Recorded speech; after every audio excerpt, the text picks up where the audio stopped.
ஆகவே நீங்கள் கவலைப்பட தேவையில்லை. எந்த சக்தியாலும் தமிழ்நாட்டில் இனி நம்மை தடுத்து நிறுத்த முடியாது.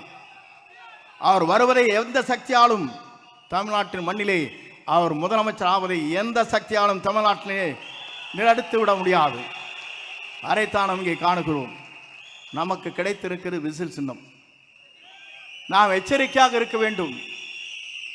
தூங்கிக் கொண்ட இடத்திலே காதிலே சென்று விசிலை அடித்து விடாதீர்கள், மோட்டு போய்விடும். பஸ் ஸ்டாண்டிலே வயதிலே இருக்கின்ற தடுமாறி கொண்டிருக்கிற பெரியவர் இருக்கின்றத்திலே திடீர் என்று விசில் அடித்தால் அவர் தடுமாறி போய்விடுவார். ஆகவே நம்முடைய விசிலை பொறுத்தவரை எச்சரிக்கையாக இருக்க வேண்டும். ஏனென்று சொன்னால் நாம் போடுகிற வாக்கிலே தான் நம்முடைய வெற்றி வரலாறு இருக்கிறது என்பதை மறக்காமல் நம் பணிகளை ஆற்றிடல் வேண்டும். இங்கே வந்திருக்கிற நீங்கள் அத்தனை பேரையும் நான் காணுகிறேன். உணர்ச்சி வசமாக இங்கே இருக்கிறீர்கள்.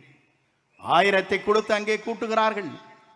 1 ரூபாய் கூட இல்லாமல் இங்கே கூடப்படுகிற கூட்டத்தை பார்க்கிற போது நம்மை வெல்வதற்கு எந்த சக்தியாலும் இனி தமிழகத்திலே இல்லை என்ற வரலாறு படைக்கின்ற காலமாக அந்த காலம் அமையும்.